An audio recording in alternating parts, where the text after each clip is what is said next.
Howdy, howdy. I'm back to keep talking about L'aventure ambiguë by Sheikh Hamidou Kane. Last time we left off, I started with an excerpt from a dinner conversation between Samba and Pierre-Louis, the Cameroonian noble who is in France advocating for the rights of African nations, sovereignty and independence, and trying to get a little respect. Can Africans get a little respect from France, from the colonizers, please? And then Capitaine Humbert, who I think, if I remember right, is a brother or a cousin of Pierre-Louis, and there's a Marc there, another member of their family. And so I split the excerpts of the conversation because the first excerpt had Samba discussing the same thing he was discussing with Lucien, which was his sense of alienation from nature, from creation. Remember he said, what did he say? Here now the world is silent. I don't resound anymore. I'm like a punctured balafon, like a dead musical instrument. I feel like nothing touches me anymore. Well then, Capitaine Humbert starts trying to get to the bottom. These men have all come to Europe as adults. Sort of the cake is baked. They have already developed as themselves before they had their exposure to the Western world. Whereas Samba is taken, as a child from the Quranic school to grade school. From grade school, he goes to France. He's still in formation. So he was sort of half-baked, Diallobé traditional way, and then put into a whole different process of Western education. And Capitaine Humbert is asking, all right, so here you are. It's a privilege. Obviously, the West has things we need because, again, the undeniable fact is they conquered and colonized us without breaking a sweat. So why can't you just take the good things, the necessary things, the things that will raise our people and give us a path into the future, and reject the stuff that's causing you spiritual issues? Why can't you have your cake and eat it too, Samba? And so Samba says, in answer to that,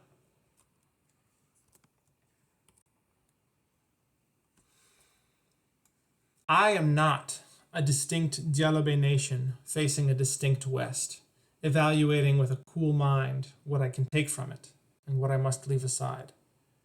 I have become both of them. There's not a lucid mind in between two choices. There's one strange nature, distressed at not being two. Samba does not, having been half-baked in both ovens, he doesn't feel he can remove himself and sort of look at both worldviews like lists of propositions from which he can pick and choose. That's how a lot of our Sheilaism, modern individual religion, works in the West. It's like my religion, my faith is a list of propositions that I assent to or don't, and I have the whole world of religious traditions to choose from. Samba is saying, I have been colonized by, I have been formed in. My thinking and my relationship with the world has been informed by two very different cultural packages, cultural worldviews. And they're both in me now. I have become sort of a hybrid, a chimera, something that doesn't fit quite right in either one. Essentially, Samba has become a monster, both to the French way of life. He can't jive with Lucien. He's also sort of become a monster, a thing that doesn't fit, something that is stuck between the margins, to these African men who, in a different world, if he had finished his life formation in Africa, he'd be on the same page as them. But he finds he doesn't belong either place. He's a third culture kid. He's a third culture kid. This is probably a quote that I'll end up talking to our kids about someday, as they feel, I'm not an American mind evaluating African culture coldly, rationally, deciding what I can take from it, what I can leave aside. I'm both of them. I'm an American who grew up, I was born in America, was briefly in France, grew up in Africa, but then had a year there, a year on and off in America. You know, I'm a hybrid. I'm mixed. And there's distress in that. One strange nature, distressed at not being two. Skipping ahead a little bit, Capitaine Humbert says, I must confess, I don't understand. It all seems too, how do I put this?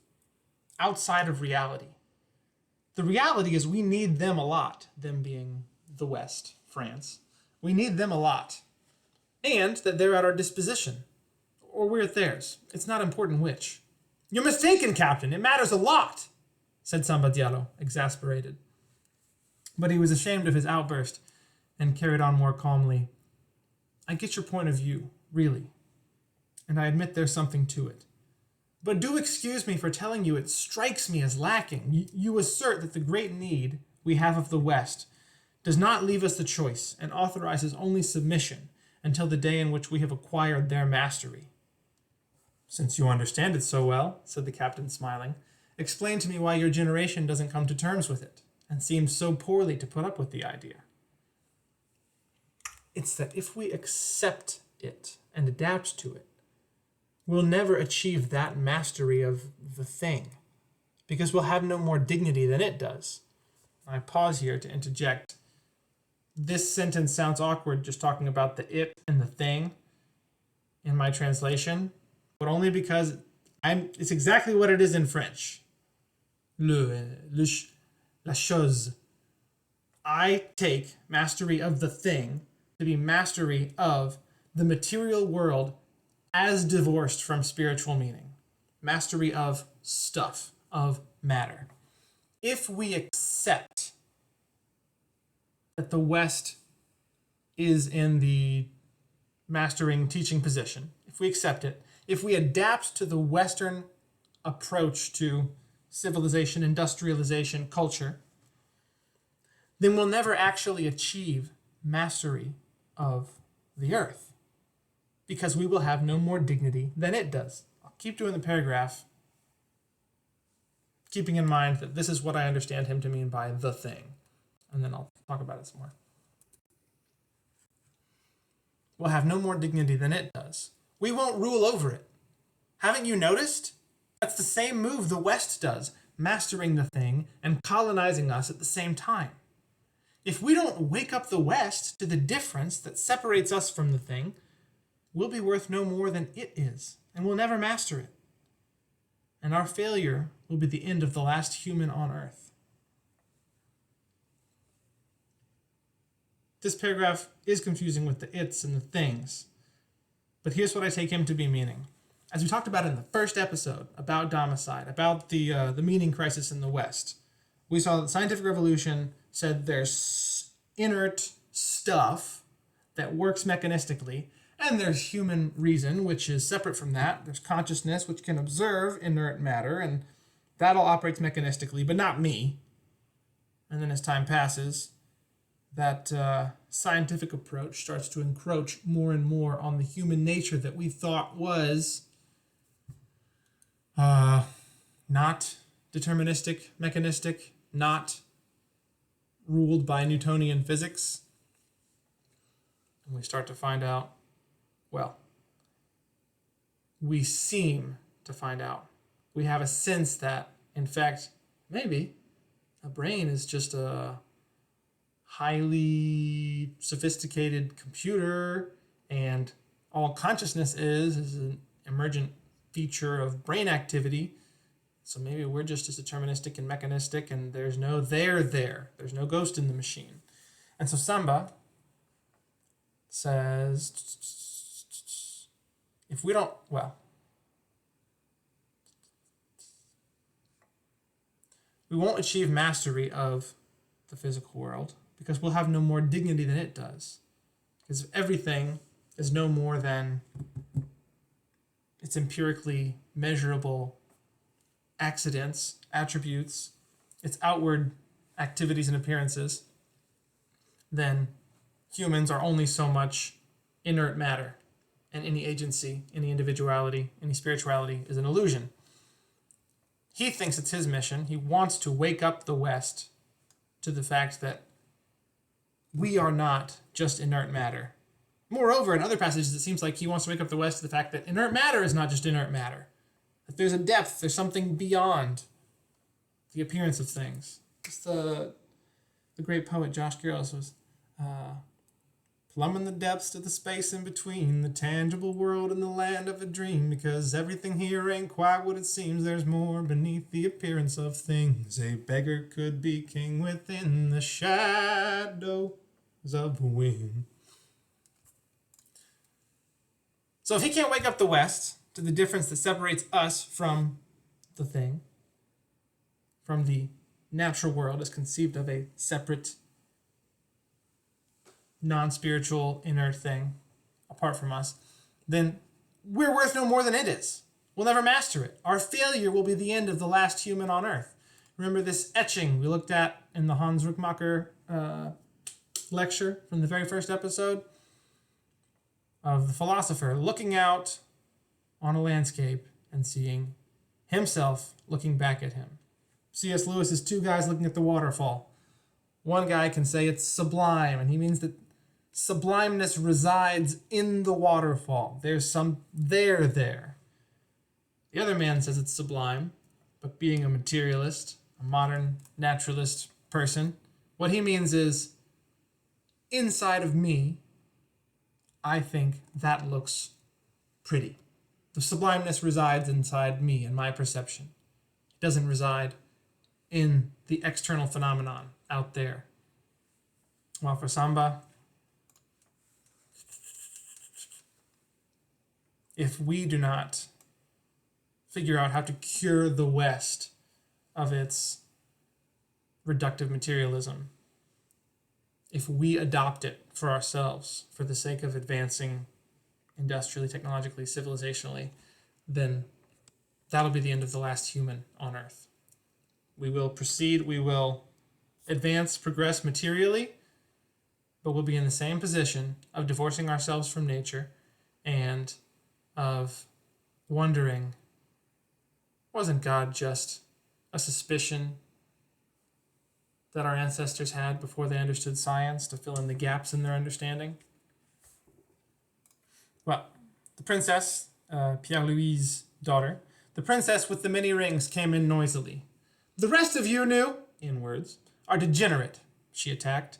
You don't know how to eat anymore. You don't know how to pay attention to women. Your life is spent in endless and frenzied debates. So eat. When you have recovered that, you will have recovered everything. Eating. Eating is not propositional. Eating is participatory. It's communal. It's embodied. When you eat, you take something that was earth and water and air and sunshine, and that has taken on, it's been formed into a body, which you then take and break down and form into your body.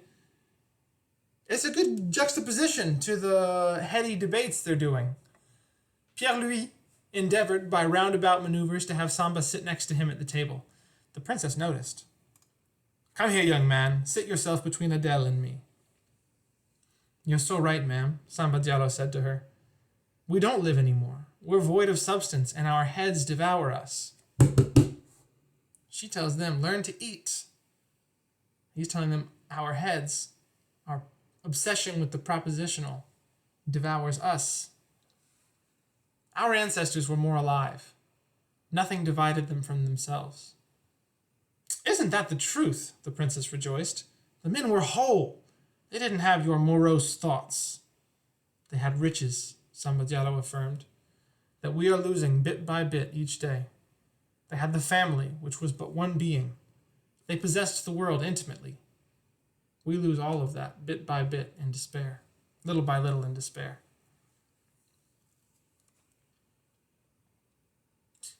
Well, Adele becomes Samba's, she's his second, potential romantic interest in the book, but she was born and grew up in France herself, and well, I think the situation with her is that Samba, being in the midst of his spiritual crisis, simply isn't able to even entertain.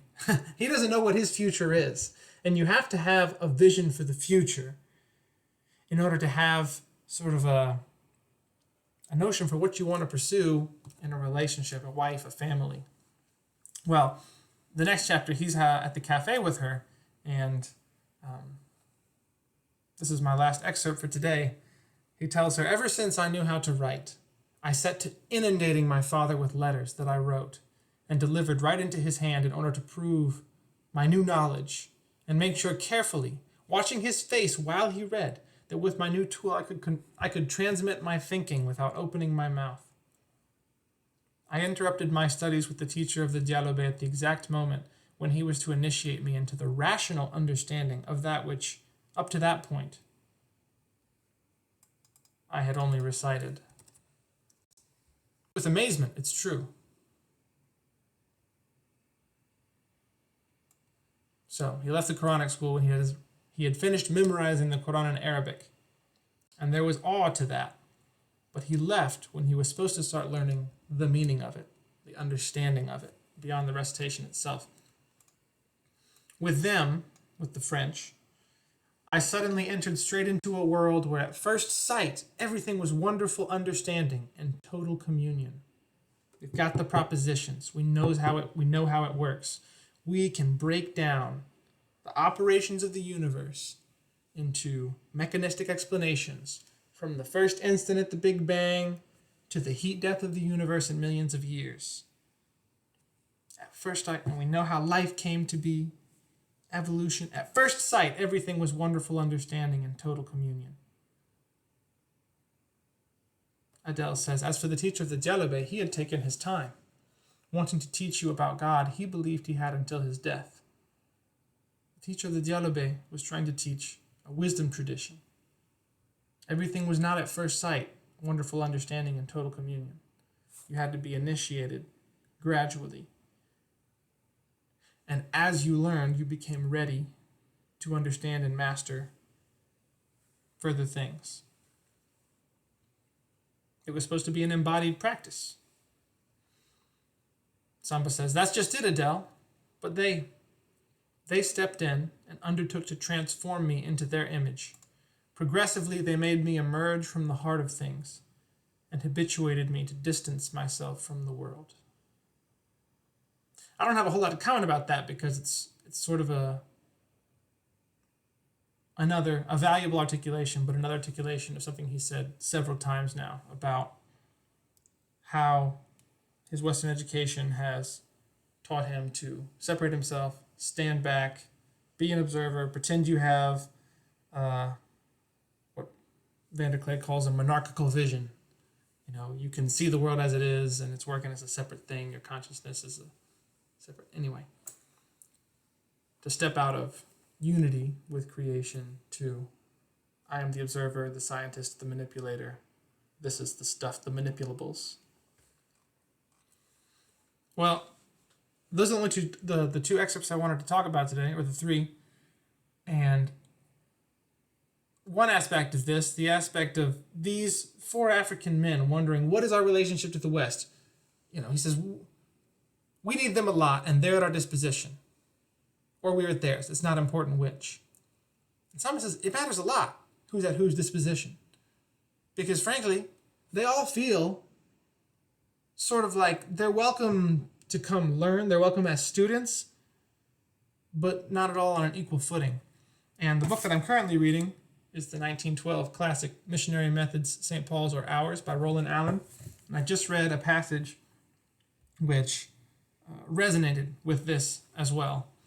Roland Allen essentially was a missiologist of the Anglican Church in the early 1900s. And, well, I'll just read the passage. Describing the attitudes of missionaries toward the people that they serve and are hoping to reach, he says, We have allowed racial and religious pride to direct our attitude towards those whom we have been accustomed to call poor heathen. We have approached them as though we are superior beings, moved by charity to impart our wealth to destitute and perishing souls. This is religiously the same attitude of the industrial technological West towards those they colonized, at best. Sometimes it was just pure exploitation. At best, benevolent patronism? Yeah, benevolent patronism. I shouldn't say at best. There were actually some few but wonderful examples of people who really treated them as equals and advocated for them. But in general, this was even the attitude of the religious. We have thought of the temple of the Lord as complete in us, and the body of Christ as consisting of us. And we have thought of the conversion of the heathen as the extension of the body of which we are the members. Consequently, we have preached the gospel from the point of view of the wealthy man who casts a mite in the lap of a beggar, rather than from the point of view of a husbandman who casts his seed into the earth, knowing that his own life and the lives of all those connected with him depend upon the crop that will result from his labor. This is the attitude expressed by Lucien's father. He says, I see decay in the Western Church. I wanted to come with nothing but the gospel, no medicine, no engineering, no nothing.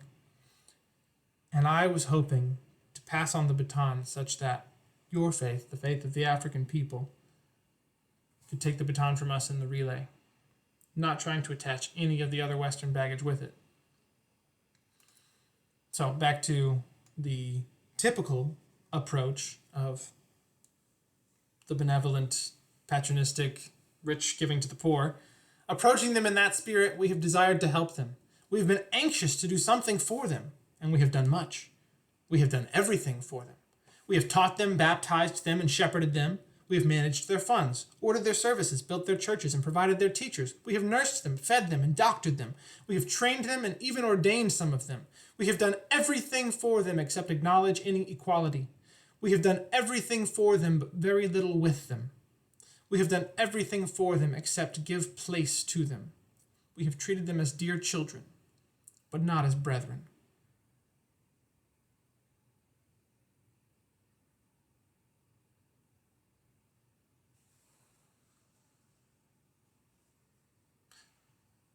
This is probably as good a place to stop as anything I could have to say about it. So, only one more of these left. We'll discuss the end of the book. Final thoughts. I wish you all a good day.